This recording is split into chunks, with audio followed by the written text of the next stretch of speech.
ನಮಸ್ಕಾರ ವೀಕ್ಷಕರೇ. ಇನ್ನೋವೇಟ್ ಕರ್ನಾಟಕ, ಕರ್ನಾಟಕ ನಾವೀನ್ಯತೆ ಮತ್ತು ತಂತ್ರಜ್ಞಾನ ಸೊಸೈಟಿ ವಿದ್ಯುನ್ಮಾನ ಐಟಿ-ಬಿಟಿ ಇಲಾಖೆ ಅಂಗಸಂಸ್ಥೆಯಾಗಿದ್ದು, ಈ ಒಂದು ಇಲಾಖೆಯಲ್ಲಿ ಖಾಲಿಯಿರುವಂತಹ ಹುದ್ದೆಗೆ ಅರ್ಜಿಯನ್ನು ಕರೆದಿದ್ದಾರೆ. ಎಷ್ಟು ಹುದ್ದೆಗೆ ಅರ್ಜಿಯನ್ನು ಕರೆದಿದ್ದಾರೆ, ಎಜುಕೇಷನ್ ಏನಾಗಿರಬೇಕು, ಅಪ್ಲೈ ಮಾಡೋದು ಹೇಗೆ, ಸ್ಯಾಲ್ರಿ ಏನಿರುತ್ತೆ, ವಯೋಮಿತಿನ ಸಂಪೂರ್ಣ ಮಾಹಿತಿಯನ್ನು ನಿಮಗೆ ತಿಳಿಸ್ಕೊಡ್ತೀನಿ. ವಿಡಿಯೋ ಸ್ಕಿಪ್ ಮಾಡ್ದಂಗೆ ಪೂರ್ತಿ ವಿಡಿಯೋವನ್ನು ನೋಡಿ. ವೀಕ್ಷಕರೇ, ಇನ್ನೋವೇಟ್ ಕರ್ನಾಟಕ, ಕರ್ನಾಟಕದ ನಾವೀನ್ಯತೆ ಮತ್ತು ತಂತ್ರಜ್ಞಾನ ಸೊಸೈಟಿ ಕಿಟ್ಸ್ ಅಲ್ಲಿ ಐಟಿ-ಬಿಟಿ ಇಲಾಖೆ ಅಂಗಸಂಸ್ಥೆಯಾಗಿ ಕಾರ್ಯನಿರ್ವಹಿಸುತ್ತಿದ್ದು, ಈ ಒಂದು ಇಲಾಖೆಯಲ್ಲಿ ಖಾಲಿ ಇರುವಂತಹ ಹುದ್ದೆಗೆ ಅರ್ಜಿಯನ್ನು ಕರೆದಿದ್ದಾರೆ.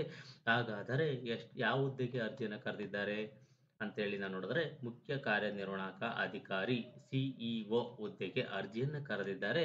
ಈ ಒಂದು ಎಷ್ಟು ಹುದ್ದೆಗಳು ಖಾಲಿ ಇದಾವೆ ಅಂತೇಳಿ ನಾವು ನೋಡಿದ್ರೆ, ಒಂದು ಹುದ್ದೆಗೆ ಅರ್ಜಿಯನ್ನು ಕರೆದಿದ್ದಾರೆ. ಈ ಒಂದು ಹುದ್ದೆಗೆ ಎಜುಕೇಶನ್ ಏನಾಗಿರಬೇಕು ಅರ್ಜಿ ಸಲ್ಲಿಸಲಿಕ್ಕೆ ಅಂತೇಳಿ ನಾವು ನೋಡಿದ್ರೆ, PhD ಫಾರ್ಮಸಿ, ಜೈವಿಕ ತಂತ್ರಜ್ಞಾನ, ಜೀವ ವಿಜ್ಞಾನ, ಮೆಡಿಕಲ್ ಡಿವೈಸಸ್ ಮತ್ತು ಕ್ಲಿನಿಕಲ್ ರಿಸರ್ಚ್ ಅಥವಾ MBBS ಎಜುಕೇಶನ್ ಅನ್ನು ಮಾಡಿರೋರು ಈ ಹುದ್ದೆಗೆ ಅರ್ಜಿಯನ್ನು ಸಲ್ಲಿಸಬಹುದು. ಮತ್ತು ಈ ಹುದ್ದೆಗೆ ಅರ್ಹತೆ ಅಂದರೆ ಅನುಭವ ಏನಿರಬೇಕು, ಅರ್ಜಿ ಸಲ್ಲಿಸಲಿಕ್ಕೆ ಅನುಭವವನ್ನು ಸಹ ಕೇಳಿದ್ದಾರೆ. ಅದೇನು ಅಂತ ನಾವು ನೋಡಿದ್ರೆ, ದೊಡ್ಡ ಮತ್ತು ಸಂಕೀರ್ಣ ಸಂಸ್ಥೆಗಳಲ್ಲಿ ಅಂದರೆ ಯಾವ್ದಾರೋ ಒಂದು ಸಂಸ್ಥೆಗಳಲ್ಲಿ ವೈದ್ಯಕೀಯ ಸಾಧನ, ಔಷಧೀಯ, ಬಯೋಟೆಕ್ ಉದ್ಯಮದಲ್ಲಿ ಕನಿಷ್ಠ 10 ರಿಂದ 15 ವರ್ಷಗಳ ಅನುಭವವನ್ನು ಹೊಂದಿರಬೇಕಾಗಿರುತ್ತದೆ. ಮತ್ತು ವಾಣಿಜ್ಯ ಮತ್ತು ವಾಣಿಜ್ಯೀಕರಣ ಮತ್ತು ನಾಯಕತ್ವದ ಅನುಭವವನ್ನು ಹೊಂದಿರೋರು ಈ ಹುದ್ದೆಗೆ ಅರ್ಜಿಯನ್ನು ಸಲ್ಲಿಸಬಹುದು.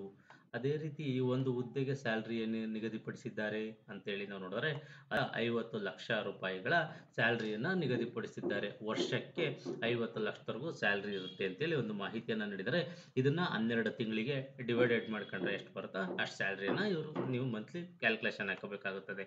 ಅದೇ ರೀತಿ ಈ ಹುದ್ದೆಗೆ ಹೇಗೆ ಅರ್ಜಿಯನ್ನು ಸಲ್ಲಿಸಲಿಕ್ಕೆ ಕೊನೆಯ ದಿನಾಂಕ ಯಾವುದು ಅಂತೇಳಿ ನಾವು ನೋಡಿದರೆ, 7/8/2025 ಕೊನೆಯ ದಿನಾಂಕವಾಗಿರುತ್ತದೆ. ಅಂದರೆ ಈ ಒಂದು ಅಪ್ಲಿಕೇಶನ್ ಬಿಟ್ಟು 30 ದಿನದೊಳಗಾಗಿ ಅರ್ಜಿಯನ್ನು ಸಲ್ಲಿಸಬೇಕು ಅಂತ ಹೇಳಿದ್ದಾರೆ.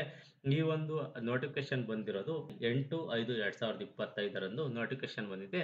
ಅಲ್ಲಿಗೆ ತಿಂಗಳಿಗೆ 7/8/2025 ತಾರೀಕು ಅರ್ಜಿ ಹಾಕ್ಲಿಕ್ಕೆ ಕೊನೆಯ ದಿನಾಂಕ ಅಂತೇಳಿ ಹೇಳಿದ್ದಾರೆ. ಅರ್ಜಿ ಹಾಕೋದು ಹೇಗೆ ಅಂತೇಳಿ ನಾವು ನೋಡಿದ್ರೆ, ಈ ಒಂದು ನೀವು ಮೇಲ್ಗೆ ನೀವು ದಾಖಲೆಗಳನ್ನು ಮೇಲ್ ಮಾಡಬೇಕಾಗಿರುತ್ತದೆ.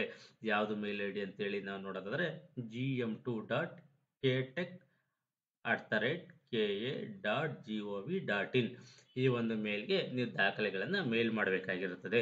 ಮತ್ತು ಈ ಒಂದು ಹುದ್ದೆಗೆ ಸೆಲೆಕ್ಷನ್ ಪ್ರೋಸೆಸ್ ಯಾವ ರೀತಿ ಇರುತ್ತೆ ಅಂತಂದ್ರೆ, ನೀವೇನು ದಾಖಲೆಗಳನ್ನ ಮೇಲ್ ಮಾಡ್ತೀರಾ ಅಲ್ಲಿ ಶಾರ್ಟ್ ಲಿಸ್ಟ್ ಅನ್ನ ಮಾಡ್ತಾರೆ. ಅಲ್ಲಿ ಅರ್ಹ ಅಭ್ಯರ್ಥಿಗಳು ಯಾರು ಅರ್ಹರಾಗ್ತಾರೆ ಅವ್ರನ್ನ ಮಾತ್ರ ಸಂದರ್ಶನಕ್ಕೆ ಕರೀತಾರೆ.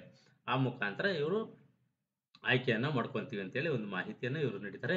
ಈ ಒಂದು ಹುದ್ದೆಗಳಿಗೆ ಸಂಬಂಧಪಟ್ಟಂತೆ ನಿಮ್ಗೆ ಹೆಚ್ಚಿನ ಮಾಹಿತಿ ಬೇಕು ಅಂತಂದ್ರೆ, ಈ ಒಂದು ಅಧಿಕೃತ ವೆಬ್ಸೈಟ್ ಆದ eitbt.karnataka.gov.in ಈ ಒಂದು ವೆಬ್ಸೈಟ್ಗೆ ಹೋಗಿ ಹೆಚ್ಚಿನ ಮಾಹಿತಿಯನ್ನು ನೀವು ಪಡ್ಕೋಬಹುದಾಗಿರುತ್ತದೆ. ಅದೇ ರೀತಿ ಈ ಒಂದು ಅಡ್ರೆಸ್ ಅಲ್ಲೂ ಸಹ ನೀವು ಹೋಗಿ ಹೆಚ್ಚಿನ ಮಾಹಿತಿಯನ್ನು ನೀವು ಪಡ್ಕೋಬಹುದಾಗಿರುತ್ತದೆ.